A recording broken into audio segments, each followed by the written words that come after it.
globally, what are some of your takeaways from training camp so far? You've been you've been doing it. You've been out at a number of training camps. What have you thought? Just what you've seen so far. Yeah, it's unlike a lot of them because, the four quarterbacks. Now, it's actually been a little easier to keep track of that the last couple days with Kenny Pickett not out there, but they were on two different fields, two quarterbacks, doing a lot of reps to try to get them all work. So I think that's going to be streamlined now more and more and more, even with the injury. But um, I think clearly in the quarterback front, I think Joe Flacco still, is shoulders above, not just in height, but ahead of everybody else, and you'd kind of expect that. But I like what I saw Dylan Gabriel today. I thought he has started to really come on. He's very bright, obviously he's short, but he threw a nice pass downfield to Caden Davis, right between two defenders for a touchdown today. He had one to Gage Lavardane in tackling drills, something we hadn't seen under Kevin Stefanski before. It was a shorter route on the sideline, but the tacklers couldn't get Lavardane down, and he scored a touchdown. Caden Davis had a big day. I've seen some things out of Deontay Johnson. So there's some guys that we were wondering about that are showing up, and there's some guys we didn't really know much about. I've been very impressed with Carson Schlesinger. I seen him knock Sampson down the other day with basically a shiver. And, and we talked to him today about that, and he just seems like a football player, just, like kind of the old throwback type guy. And so I think it's going to boil down to the quarterbacks and what they do and how they play. But the receivers, they had a little scare with Tillman, but he's looked pretty good. He's been out there. Deontay Johnson has looked pretty well, and I've seen some things from Thrash. Of course, they waived Michael Woods today. He'd missed 5 days of practice, and when you got a lot of wide receivers, you can't do that. So, um, yeah, there's still a long way to go, but 7 practices in the book. I think next week I'm going down to Carolina to see the practices and the preseason game. That's when things will start to separate, um, especially if Kenny Pickett's not ready to go.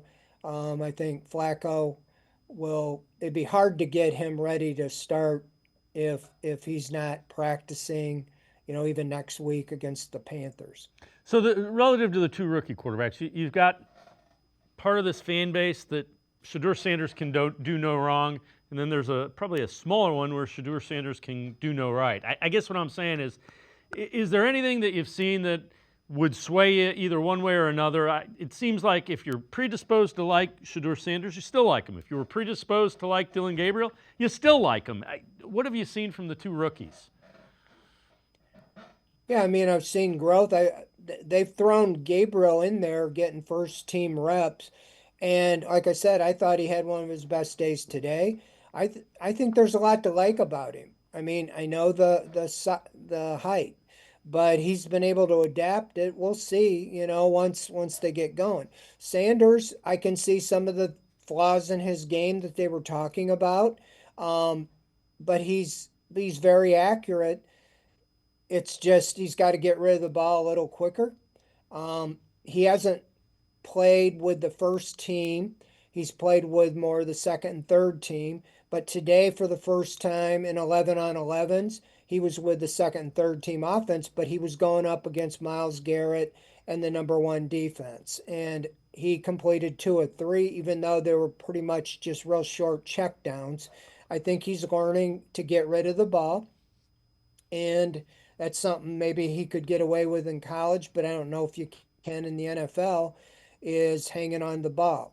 I think yesterday in the final series, the 7-on-7 goal line, they were trying to move the ball in the 2 minute or 30-second drill, and on the last play he took a sack, um, to end the practice. So, I mean, I'm anxious also to see him in that first preseason game or the first two. I think Gabriel and Sanders will play quite a bit, especially if Pickett doesn't play, because I don't expect Flacco really to play much. So, um, I think the future can be bright with these two guys. I think that They realized they didn't draft him second overall. So that tells you they weren't expecting either of them to step on the field day one. I don't see why there would be any thing wrong with them learning. We know watching the Browns, they went through four starting quarterbacks last year, went through five the year before. Not saying that's what they expect, but even the owner said that he in his talk with us yesterday, he said that Kevin knows how important it is to see what they have in Dylan Gabriel and Shadur Sanders, and so I fully expect they'll play at some point this year. So I think, as I've said many times on this show and other shows, is that the first six games is a gauntlet. I would think you would go with your veteran, and then if you don't come out of those six games kind of in a position to keep playing, you got plenty of season left to see what you have with the young guys.